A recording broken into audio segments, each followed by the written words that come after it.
to a minimum. No typing your recap while we're talking. That's what I do, though. I know you do that well, and so does everybody else. Knows that you type while we're talking because it's become very clear during the research team. Yeah, you are a crack research team. Greg, I don't know. Have you gone to our YouTube recently? I have not. But before we do that, hold on. I got to start this day right. Cracking a beer? Oh, Coke. Okay, Pepsi. Yeah, but I knew you would think right away. I've already cracked a beer. Oh, that sounds like a bad day. So you apparently are a YouTube star. I don't know if you know this. I am not a YouTube star.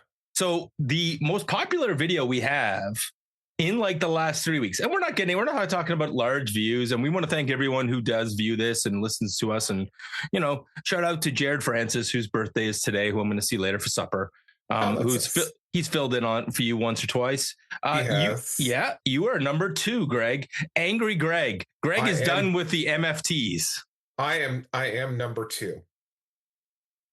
So, Greg, people who are big fans of our shenanigans, like the YouTube shorts, they're gonna love this episode because you are gonna go off. I didn't even.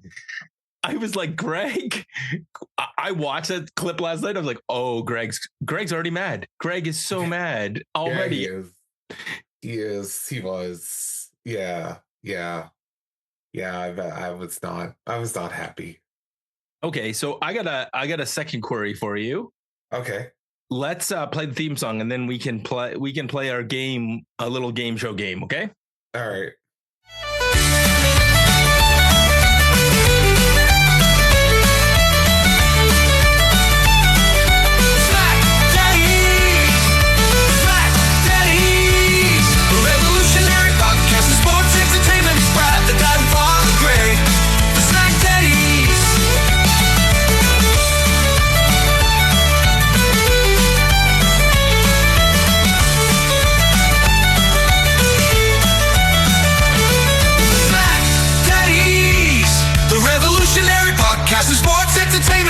The dad and father Greg, the SmackDaddies.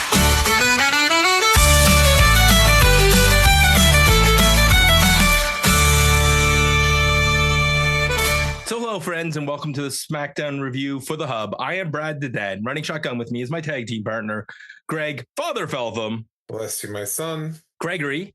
Yes. The game today is where in the world is Andrade? Yeah. That's a good question. Did you hear the latest on the Andrade story?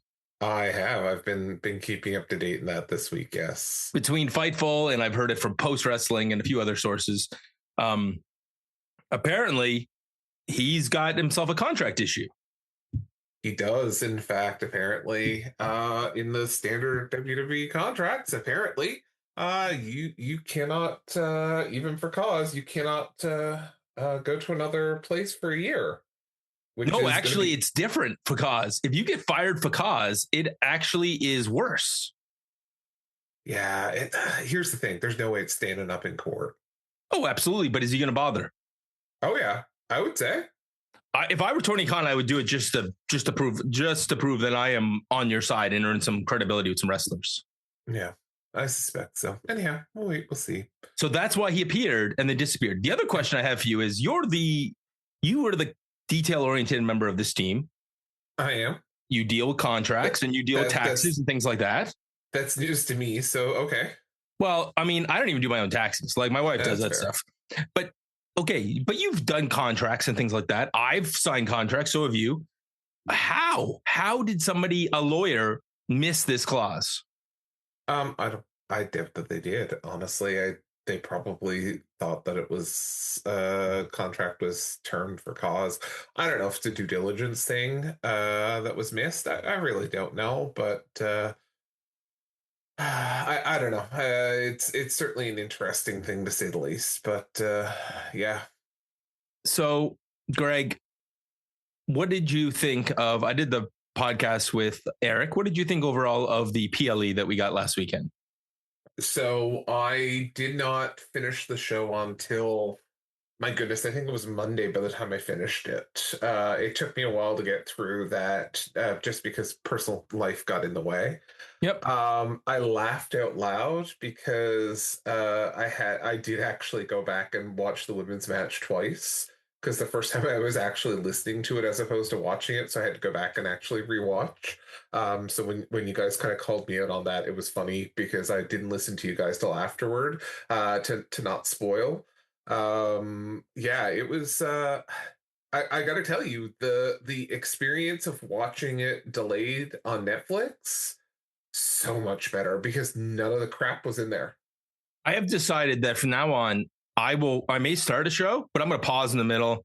I can get a workout in, Greg, I think, in between at this point.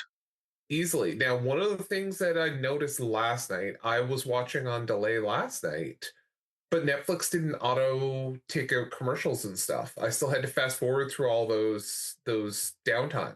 And I logged out of Netflix and back into Netflix because when I cut up the live and I was watching, like, I was on delay as well. I watched the Jays game first. Oh, so sucker. Yeah, well, happy birthday to Eric B, another birthday boy celebrating a birthday. And Eric, your present was that Toronto choked another game. I mean, that is the story of Toronto sports, right? They can't even lose, right, Greg? Because I don't know if you know this, but if they hit 9 hits, which they have in many of their postseason games, you can go get an ice cap for with I think it's $1, and you have to make a $3 purchase on top of that. So I buy one thing of the taters. And it brings me up right to the right number. Oh, very good. Very good. So I get an ice cap for $1. We're talking about a $5 purchase, and I get an ice cap and taters. Because I've been doing it in honor of you because of your love of PEI. Yes. I had a lovely experience driving back and forth to PEI last weekend. Yeah, so the Toronto loses, and also Netflix puts commercials in. So I logged out, closed my app, and logged back in, and I got the in between match stuff. But they keep throwing commercials up. There's something wrong with their system. They're not taking out the skips, as you said, and we're getting commercials. Yeah, I don't know what was happening there, but yeah. And I'm not on the cheapy tier. I'm on the ridiculous. Yeah, so am I. I'm on that ridiculously high, I could even use mine in another household, for frig's sakes. My mother-in-law, we just, rather than buying her own Netflix, we put her on my account. Yeah. Because I love her. I'm not at that level. I will say that. Well, it just makes it, Greg, I have to tech support anyway, so I might as well be doing it on my account rather than hers. That's fair. And then I have to log her in on her Bell TV, which really chaps my ass. Yeah, you know what grinds my gears, right? Yeah. So, Gregory, we are now talking SmackDown. We know that we heard about Andrade. We know he's out for a year. And the other person that's out is Seth Rollins, because that's our first recap. Recap 1. Seth Rollins wins Crown Jewel and then gets destroyed on Raw. Greg, he should never do a flying headbutt ever again. Yeah, he shouldn't. You are right on that. He shouldn't do a flying headbutt. I don't dare to even suggest whether this injury is legitimate and how long it would be to return after the shit show that we just went through with Seth Rollins. So it is what it is. I don't think that this was the original plan, and I think this obviously got or at least at this point wasn't the plan. I'm sure in future it was going to be the plan. But yeah, I did not watch Monday Night Raw. I obviously knew what happened, so I actually paid attention and watched this recap, which is unusual. So yeah. So I stopped Raw after they were standing over them, and the thing went up. And then I heard the report, and I was like, what? This kid? I thought it was AI generated the first time I saw the report in the picture. So I went back and looked, and I was like, for freak's sakes, what am I going to ever learn to watch the damn show to the end? Right. Yeah, I don't get you, Brad. Watch the end, and I laughed when you were talking about that last week on the PLE. Oh, I literally messaged Eric, I'm not starting the show until I see the credits. And then I start seeing the post show. Yeah. It's brutal. So Cody comes out to the ring. He's dressed in his finest. And now after he finds out from Nick Aldis, who comes out first and says, this is going to be a number one contender match between Jacob Fatu and Drew McIntyre. More on that bullcrap later. Okay. Did you know in advance that there was an injury with Jacob Fatu? Oh, see, I actually knew in advance about the Ilja Dragunov return as well as the Jacob Fatu injury. So I was kind of waiting the whole night to see how that was going to pay off. So I was playing Pokemon yesterday and I had to deal with an issue at my kid's school, which I will tell you off air because, oh boy. If it gets resolved, I will leave the listeners. If somebody comments and asks, I will maybe talk about this on air once it's resolved. Okay. So we're dealing with that. Cody's promo. Cody, did he say anything other than he's in a black suit because he's in mourning? He doesn't think him and Seth are going to ever end and that they'll probably have another match. Seth has his own problems and Cody is in charge of SmackDown. And whether it's Drew or Jacob, Friday nights are where the lights shine bright. Yeah, sure. That's where we are. Did you skip this whole thing? No, but I only half paid attention, if I'm being honest with you, because it was going to be a Cody talking segment, but it wasn't long, so at least that's a positive thing. Yes, and Solo's in the back, and now your favorite people, the MFTs. We'll call this MFT segment 1, and this is my family trauma. And Greg, I feel like they traumatize you every time they walk through. Facts. So poor Ray Phoenix is there taking pictures for WWE.com, updating his headshots, and they tell him that he needs to leave because it's time for Solo to take pictures. And Ray's like, hey man, I just got like 2 more pictures. And Solo says, do we have a problem? And he goes, no, but you have a problem. And then they just pummel him into oblivion. Right. Mm-hmm. First of all, if only his tag partner wasn't released. That's fair. Mm-hmm. That's joke 1. Joke 2, if only he had a Lucha Bro that could come in and save him. Yeah, it's unfortunate he doesn't. And joke 3, are there no other Latinos on this show that you can make a faction out of that Ray Phoenix could join that faction to stand up to these bullies?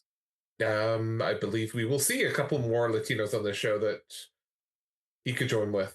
And they also have another guy who got re-signed recently, who's also Latino. Yeah. But you know the rule. They can't wrestle. They can't become a faction and wrestle Samoans because that's not Latino on Latino violence. That's fair. That's fair. Was this, Greg, was this just the beginning of your aggravation? Because this was the MFT Presents Friday Night SmackDown. Yeah, I'm not going to lie. This show is getting harder and harder for me to watch because of this stupid Solo Sikoa crap. Are you at least happy now that you know that people love your pain? No. I'm not. I'm not happy that people love my pain. But this is just stupidity at so many levels. Well, at least we got one good thing, which was Charlotte Flair and Alexa Bliss versus Zolruca, and Zarya. Yes, we did get this match. And Blake Monroe was in the crowd, hot off of her appearances on NXT. And boy, does she look like she should be on the main roster already. She does. She reminds me of someone I used to watch on another TV show. Yes, and is being repackaged. Although I got to tell you, if you haven't seen the Blake Monroe NXT entrance, it's incredible. Oh, nice. She sits at a desk and it's shot by the camera over her shoulder and you see her looking in the mirror. She kisses the mirror and then they have a wide shot and it shows her walking away in the mirror. The way they put her path is so that you can watch it and then you get the wide shot and every time she does something like she does a kiss to the crowd, she goes, mwah, little sparkles appear out of her hands as if. Oh, interesting. It's really well done. And I'm dying to see it on the main roster. Fair. So the story of this match is you got 4 really good wrestlers in this match and the crowd really only cares about Alexa Bliss. Yeah. There was one point in this match where Zolruca and Zarya were like, and I can't remember who was on the top rope, if it was Alexa or if it was Charlotte. I think it was Charlotte. And they were just trying to figure out how to go and stand in the right spot. And it's like, stop making it look like you're there on purpose to catch them. Like gymnastic routine. Yeah, they were doing. Right. There's stuff they do in this thing where they're doing the.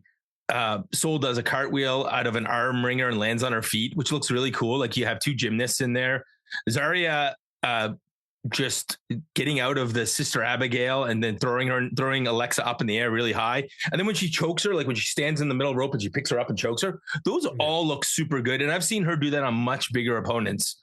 Right. But this match really is about all of the cool flippy stuff. And then at the end, Blake Monroe causing distraction and Charlotte basically clipping the knee of Zolruca and putting her in the figure eight for the 1-2-3. We did get to see a soul snatcher in this, but the soul snatcher only got a 2 because of Alexa. I got to tell you, the only thing I liked, this match was really good. There's lots of cool spots in it. There's a little, like, you can tell there's a reason why these two girls are still in NXT, but it also promoted the storyline so that if you're not watching NXT, this is the story going on. The kind of breakup of Zolruca plus Blake Monroe in the mix for the NXT North American title. Yeah, absolutely. So, Greg, did you enjoy this? Overall, yes, I enjoyed this. There was a couple things here that I wasn't a huge fan of, but I think overall this was a pretty good match. I'm curious to see though, like as you said, this seemed to be more of an NXT special than it seemed to be a SmackDown thing. If Blake Monroe was coming to the main roster, then the Blake Monroe interactions and stuff would be more prevalent or more, I guess, understandable in this. I don't like them using SmackDown to set up an NXT angle as a, for lack of a better word, a lesser property in comparison. So I think maybe the other way around would make more sense. But it is what it is. I had the same thought. The only thing I will say is it gave you an opportunity to see these three women on the big screen and see really who's ready. And I think we've all seen Blake Monroe wrestle under her other alias in AEW. She does not need to be in NXT much longer. They need, and boy, oh boy, do we need the bodies on SmackDown as we're about to see with Tiffany. Like, do we need the bodies on SmackDown? Because we had like 6 different returns tonight. We need women on SmackDown. Women for sure, but do we need bodies is my question. Probably not, but we need women. The problem is we have so many guys on SmackDown and the women's division is like wafer thin. Non-existent, especially when you lost one last week to basically become a valet again. Yes, and another one split her head open. And Nia Jax apparently may have been injured in that match as well. Just piling up those things. Yeah. All right.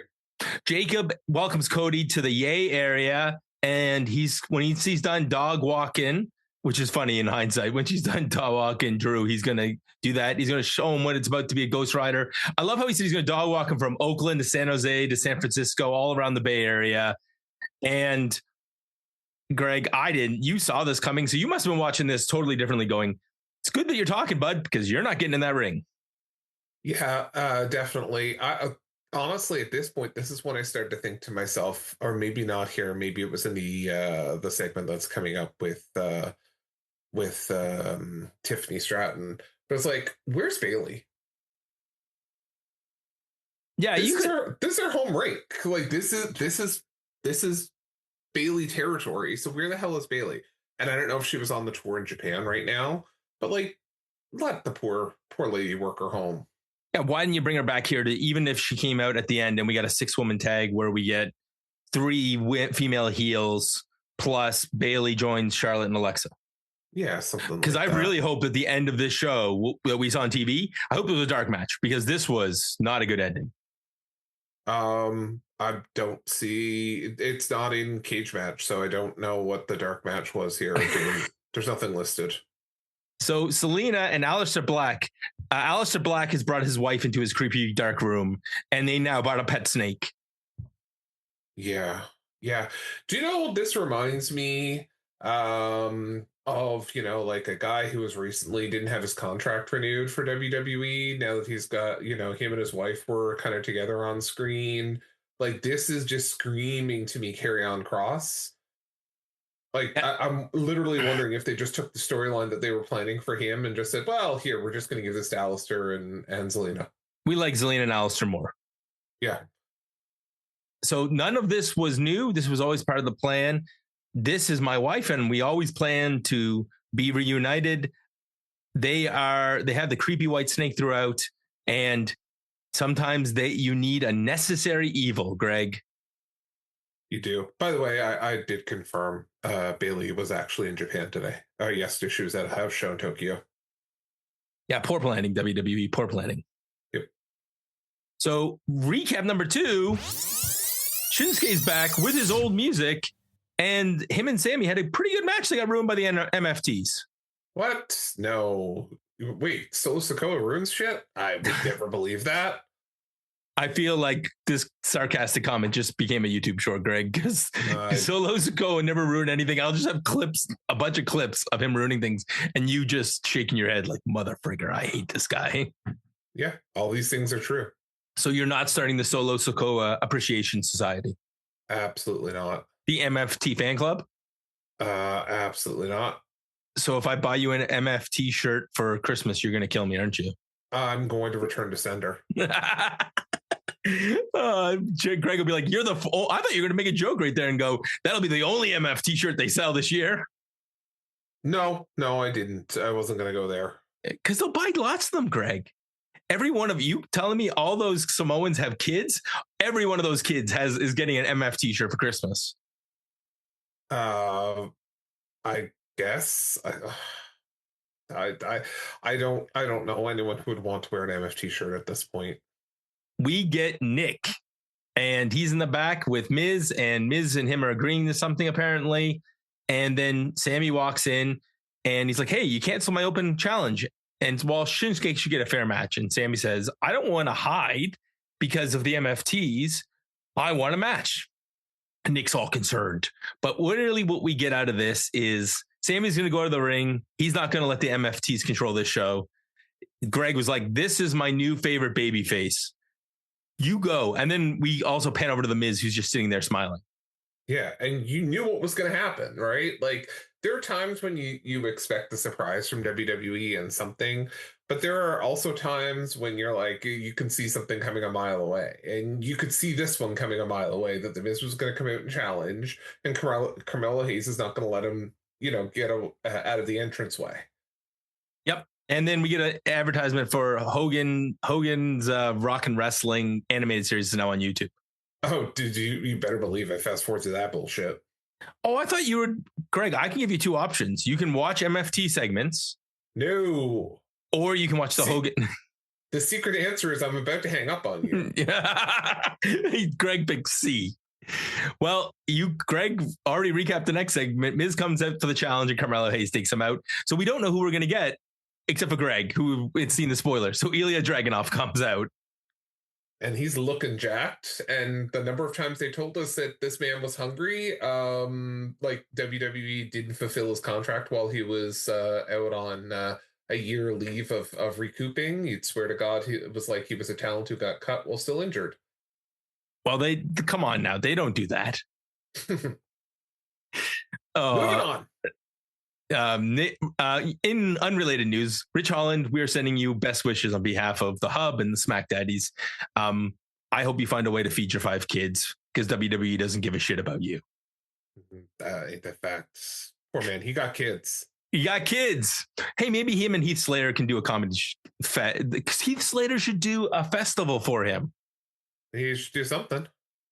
So Dragunov comes out to his Russian music, and he looks jacked.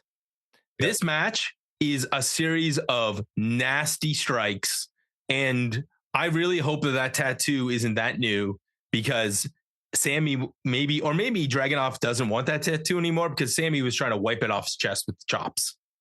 Yeah. This was a hard match. This was an excellent match. We got a tornado DDT from Sami that rolls him into the corner, and then when he tries for the kick, Dragunov just comes flying out with a knee.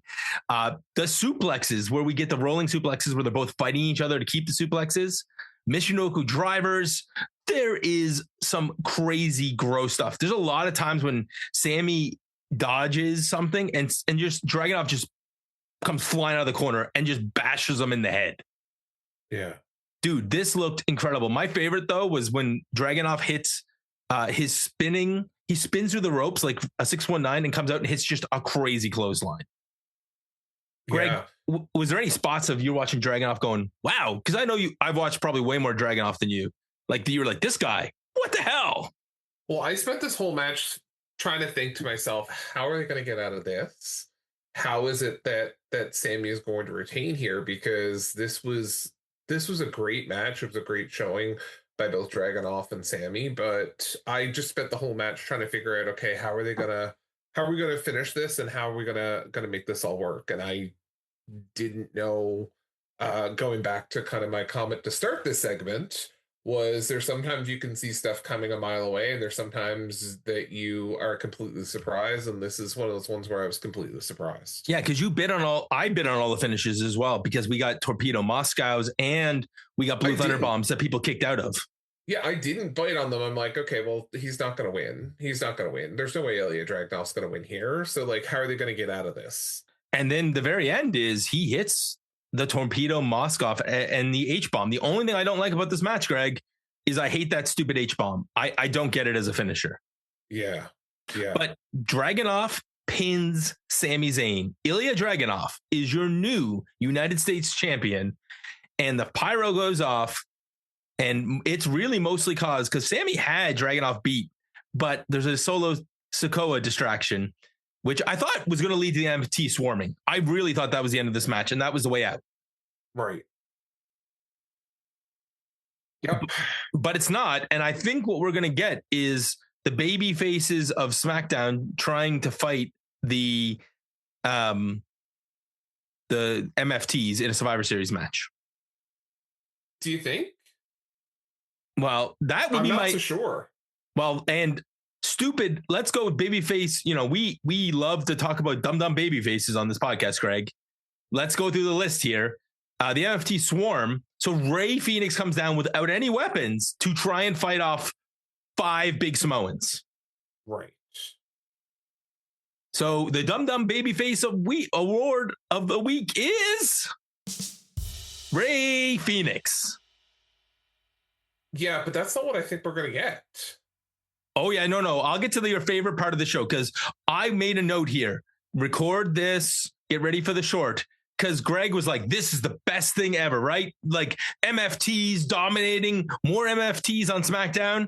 And then the only way this can get better, Greg, is if we get a Bo Wyatt promo on the Tron where he does his spooky talking. Let me get the exact quote for you.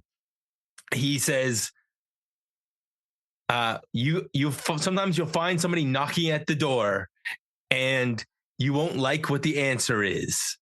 And then the lights go out. We get seizure lights on, activate, and the Wyatts come in to face off with the MFTs. Yeah. Where were these, Greg, where were these guys 5 minutes ago? I wish I could tell you. But I mean, it's bad when I'm at a point now where I'm like, okay, the Wyatt 6 I can get on board with, just so I don't have to deal with these stupid MFT crap. But this is where I'm concerned about Survivor Series, right? So what do you do here? Is it going to be Sami and the Wyatts taking on MFTs? Is that what we get? Well, Bo's still going to be hurt. So is it Sami Dragunov and the Wyatts, or Shinsuke Sami and the Wyatts versus the MFTs? Yeah, I don't know, and I don't care about any of it. That's the worst of it. Come on, Greg, you got to be excited about this. You'll get your favorite thing. You get your 2 favorite factions on SmackDown going head to head. Maybe they can do a 60-minute elimination tag match. Why do you hate me? Like, you've put that out in the world now. That's liable for what they're going to do. Why do you hate me, Brad? We want an Irish. Okay, so. No, don't you dare say it. What was I going to say? I heard the start of the word that's an element on the periodic table. Don't you dare say it. I came up with a better one for you. Punjabi prison match. Wyatt's Punjabi, or even better, we can get a spooky cinematic match featuring Shinsuke Nakamura, Sami Zayn, the Wyatts, and the MFTs. The MFTs all wear war paint, and then we get Shinsuke dressed up in crazy samurai stuff, and Sami Zayn just gets in on it because he's a nerd.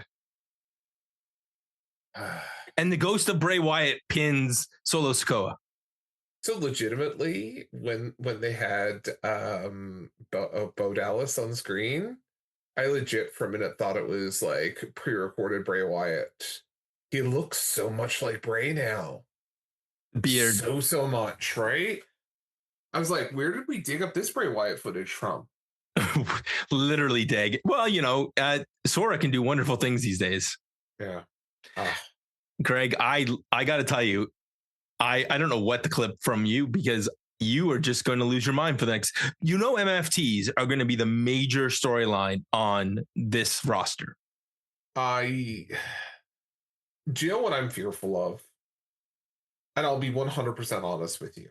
We go back to a 3-hour SmackDown? That's a big fear, but let me get to this first. I don't know if you saw this week, but WWE apparently has hired a new director who's going to be responsible for AI written storylines. Oh, crap. Did you see this? No. Yeah, WWE now has a director in place that's job is to integrate AI writing and AI storylines into WWE's creative. And I'm scared to death of what it's going to do with MFT and the Wyatts and shit once it gets its hands on WWE product. Oh, they'll just scan. Let's use it. Hopefully they use AI and they scan. They find our podcast and they see what big fans we are of the MFTs. And Greg, we can get a sponsorship deal. WWE, we will sell out. I will put Greg Feltham on the bottom of the screen, and he can watch the Wyatt segments and the MFT segments live, and his reaction will go viral. No one wants a SmackDown watch along with me. No one. You'll just be pissed the whole time. You'll be down looking at your phone like, I hate you. I hate you so much. Yes. All these things are true. So you're fearful that we're going to get more of this because AI is hearing us say MFT, MFT, MFT? Yes, and you're continuing to just put out ideas of matches. I swear to God, if we get a Punjabi Prince match, I'm going to beat you so much. Kennel from Hell match. Listen, the thought of sending you to hell right now, I wish Kane was around these days. Like, he's in Knoxville. Greg's like, guess what? I booked you a speaking engagement down in Knoxville. Good luck. That's right. Recap 3. Stephanie wins the Crown Jewel tournament, and now we see Tiffy being sad. Yeah, Tiffy needs to be cheered up. I think we can we both volunteer our good friend Eric. Eric will fly to Tiffany's home and cheer her up. Well, I mean, yesterday was his birthday, so that's what we were kind of expecting, I think. And he can give Tiffy a present. Sure. She has been undefeated for the past year, but she's going to focus on what comes next. And Kiana James says, this is why walks in and says, this is why I had Julia. And I only deal with high value targets. And I was like, dressed like that? Yep. You probably only deal with high value targets. Sure. Greg, why is she dressed like that? Why are we, am I supposed to take her seriously dressed like that? Are you ever supposed to take her seriously? I don't think so. Okay. And then Tiffy says, well, those who can't wrestle represent. And she's like, oh, I can wrestle. All right. So this is our match next week. This is how thin the roster is. Tiffany Stratton versus Kiana James is a featured match on SmackDown next week. Yeah. That I might be sick next week. Nikki Cross was in the last segment. Yes, she was. Have they forgotten that Nikki's a good wrestler? Yes. Okay, good. As long as we're aware of that. Yes. She better not get pregnant is the only thing I have to say to her because she'll definitely be cut. Yeah. Moving on. We get the Motor City Machine Guns talking about how they want a title match, and then our Latin lovers, Los Garza, come in and before you do that, did you even realize that it's only been a year that those guys have been on the roster? When they said it, I was like, oh crap, they've only been here a year. And they've been, hot. Obviously, they won in their second week, and then they fell off the face of the earth for a while. I tell you, I don't know, man. there were no lies told in this segment because they started like a Ferrari and then ended up like a lawnmower. Facts. Yeah. And so these guys are arguing. So let's make a match because Nick Aldis didn't book this whole show. No. Apparently we AI'd that shit. Motor City Machine Guns versus the Garzas. Greg, they definitely AI'd this shit. And that, I think this is already, though, one thing I will say, this is definitely an improvement, Gregory. You know why? Why is that? Because we're actually seeing this incredible tag division on television. And that's great and good, but we've seen this match before. Okay, but was it a good match? It was a great match, but my fear is, we're just going to fall back into the exact same thing that what we had, right? Right.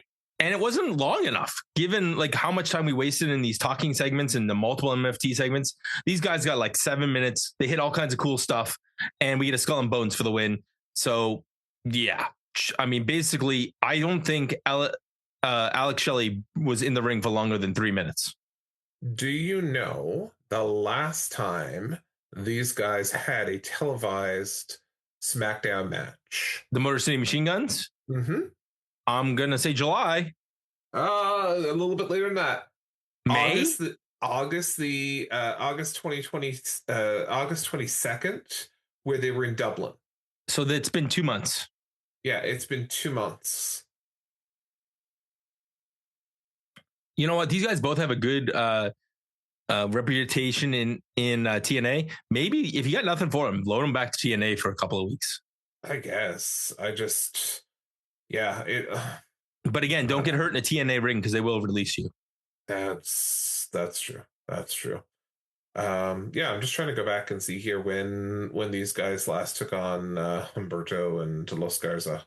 And the Garzas did their thing, right? So here you go. Also, Greg, unrelated after this, we have Axiom or Fraxium watching them in the back, and Axiom and Nathan Frazier is talking about how these guys are good for them for building momentum. They need to try and do the same. DIY walks in and they make fun of Axiom's mask. Say, hey, weren't we looking for a stupid mask for Halloween? Look, there's one. Greg, this mask. So next week, you're not going to get Motor City, and you're not going to get, we're not going to get Motor City, and we're not going to get Garzas. We're going to get Fraxium and DIY next week. Yeah. And then here, let me guess. The winners are going to face each other, and then they're not going to fight for the tag titles because the MFTs got up next. No, they definitely won't be fighting on Survivor Series because we don't put tag titles on PLEs. Also, no furthering of the Street Profits. They've just dropped off the face of the earth. Exactly. Raw doesn't have any tag teams, and SmackDown has so many tag teams they can't even get them all on in a week. This is true. Great. So, Drew McIntyre, I like this match. This is the end of the show, and at this point, I was pissed because I didn't know Jacob was hurt, and Drew come and all we see is Jacob Fatu down with a bunch of scaffolding, a pool of blood, and some teeth on the ground. And so I thought he was getting up. Yeah, so this is when my wife joins me. And she's like, wow, that's what's that, some blood capsules and some fake teeth that they threw down there or what? Yeah, it was stupid. The teeth were like new, different. I've never seen it before, Greg, but what a waste of time. Yeah, it's almost like that there's a guy who like collects teeth and had a few extra to spare or something. I don't know. Somebody got some teeth pulled at the dentist this week, and they're like, look, some kid's baby teeth got pulled out. Could have yanked him. I mean, this could have been very, very nice and very evil at the same time. Who knows? Okay, I got it. Dwayne The Rock Johnson is still the tooth fairy on the side, and he collected a few extra teeth, and he's using those teeth for this prop. He loaned them to them. So that would make him the pre-boss. Yeah, the almost final boss. Yeah. Okay. I mean, it makes sense. I mean, that's what he's been doing. That's why he hasn't been able to appear on WWE TV. He's still working that Tooth Fairy side hustle. We've probably booked this segment a lot better than they did. So Drew McIntyre walks out and declares himself wants to be declared the winner. And Nick Aldis comes out and he's going to do it. But Cody just flips out and he says, "You want to be the number one contender? Not this way. So you want a match, huh? Fine. You got a match. Somebody ring the damn bell." And Cody just starts peeling off stuff. And throughout this match, he's losing his vest. He's losing his shoes. He's using his pocket watch to choke. Like, first of all, this isn't a match. For the first like half of this, throughout the commercial, they brawl up a preset area and then brawl back to the ring. Yeah. I felt like we were in the Skydome because we watched that when we were sitting there with Randy. Get well soon, Randy, and Eric. I can't wait to have the Raw Dogs back. But yeah, that area where they're walking. Remember, we saw it when we were at the Skydome with us like this. Right. They're definitely going to brawl through the crowd right there. Yeah. Yeah. No, for sure. And I'm sure the same crowd saw this. So with 7 minutes left, the bell rings. Cody Rhodes versus Drew McIntyre, maybe for the world title. We don't know. Yeah, this is the one that, like, I don't get this whole let's just, wrestle in a suit. The part I laughed the most is towards the end of this when Cody loses his shoe at the very end of the sequence. So you want to talk through it? Yes, and then we get a funny moment there. So Cody does his there's basically no wrestling. There's just eye gouging, biting. There's a future shock DDT at one point, and Cody hits a Cody cutter in his shoes, which is very impressive. Eventually they fight to the outside and Cody gets tossed into the ring announcer, and you cleverly catch what I caught, which is there's a shoe missing. Yeah, the shoe goes flying. But he somehow grabs the title and smashes Drew in the head, which apparently leads to the DQ. And then Cody comes out from behind the ringside piece there with the bell and with the timekeeper and the bell ringer, and he has his shoe back, Greg. Yeah, he managed to get his shoe back on. He must have needed it because he knew he was gonna, they were gonna fight over the table and clear it. It looks like we're gonna get a crossroads through the table, and the announcers are saying, "No, this can't happen." Blah blah blah. By the way, throughout this show, Vic Joseph is on the call, and we had, instead of Michael Cole, I have no idea why. Plus, for bonus points, we do have Corey Graves back from his maternity leave. Yeah, no, it was good. Honestly, I didn't mind Vic Joseph. When I heard Vic Joseph to start, I was like, first, I wasn't 100% sure it was Vic Joseph. And then I was like, oh, please, God, don't let it be Booker T next to him. Booker T only calls Stephanie Vicaire matches from now on. Well, he must have been stuck over in Japan because that's where she was last night. Anyways, this match, there's no crossroads. There's just officials coming out and breaking them up. And eventually Cody dives onto all the security. They help catch him. Yeah. Yep. That's what we got. So Jacob Fatu is actually hurt, and we're not getting what we want. We're getting this garbage. That is true. So I'm going to guess Drew's going to whine. Here, spoiler alert for future episodes. Drew's going to whine that that Cody's afraid of him, and that's why he used the DQ, and we're going to get a no disqualification match. Probably, but it's, a babyface using the title belt to take out someone is not a thing you normally see. So I don't know if this is a foreshadow for later, but yeah. So I originally wrote in my notes, Greg, the question was this a good ending? Was this a good ending? That's a really good question. I don't think so, but it is what we got. Are we going to give them slack because half the roster's away and we're grading on the curve because they got Jacob? They found out Jacob's hurt? No, I'm not grading them on a curve for that. Okay, I'm going to give you what could have happened. They could have put Solo Sikoa come out, and Solo and the LFTs could have attacked, and then they could have attacked and destroyed Drew and Jacob, and then we would have gotten Solo Sikoa versus Cody Rhodes for the world title. If I wasn't doing the backup recording, I was literally dropping the connection. That's the only thing that stopped me, is that I know I'm recording the backup copy in case something happens. So you were ready. You're just done. You're like, no, that's even I worse. literally went, I put my mouse over the leave button. I swear to God. Okay, then let's wrap this up and go to the synopsis. All right. Oh, Eric's messaging us. Oh no. God only knows. Okay, so we can't read that on the podcast, but we will go through this. Let's go through this as quickly as possible because I think Greg, Greg, I actually what he did send is topical, but it's more of a Raw thing. But Rhea Ripley broke her nose. It looks like in Japan. Oh, yeah, fabulous. She's got tampons stuck up her nose here from yesterday. Well, that's not good. No. So hopefully nothing major, but it looks like, she broke her nose.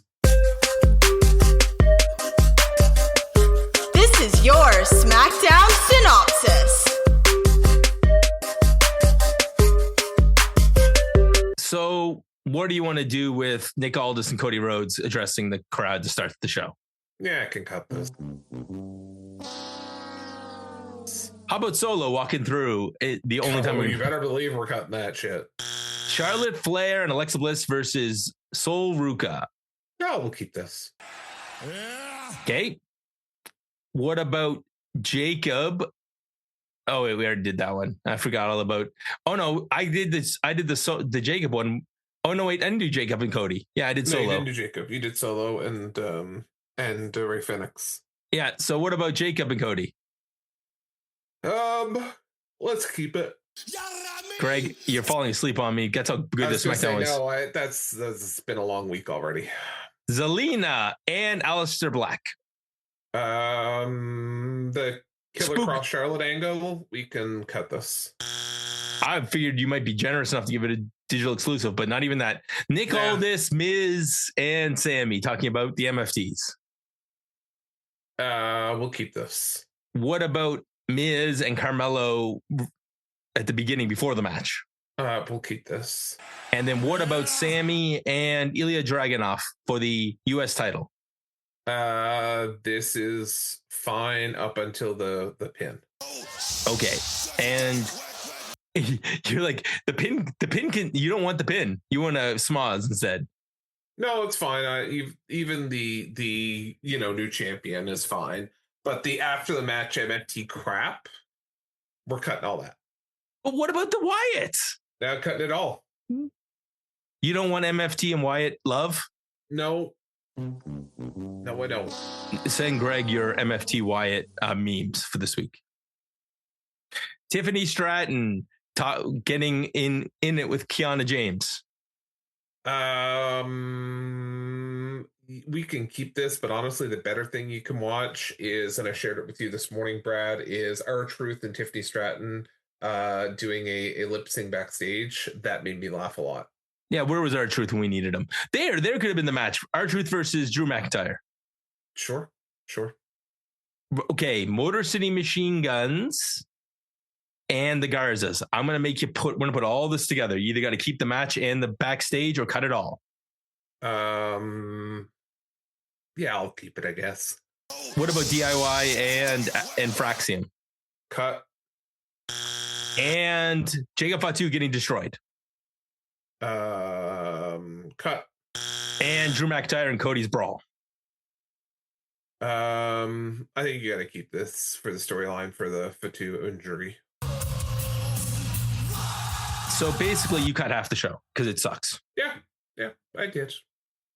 I cut about half the show. So what we're saying is listen to the podcast and then watch the show from now on, because we will save you some time. Also, don't watch this show live, but also don't watch the Toronto Blue Jays. All those things are true. Or the Toronto Maple Leafs. Yeah, definitely. Okay, so Greg, just quick plug. We'll be back next week with the SmackDown review.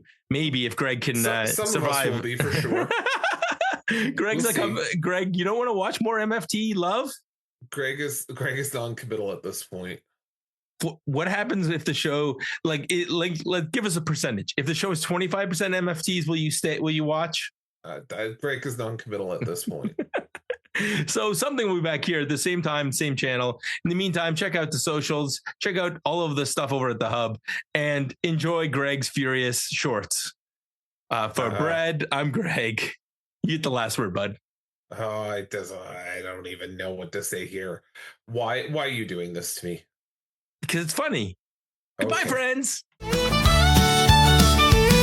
I'm sitting here with my notebook again, talking about wrestlers that drive me insane. And the T's on the screen, Lord, give me a break. I'd rather eat gravel or jump in a lake. Oh, why do I have to talk about this? It's all this again, and I just can't resist rolling my eyes at the Wyatt clan. I'm a fed up, fired up wrestling fan.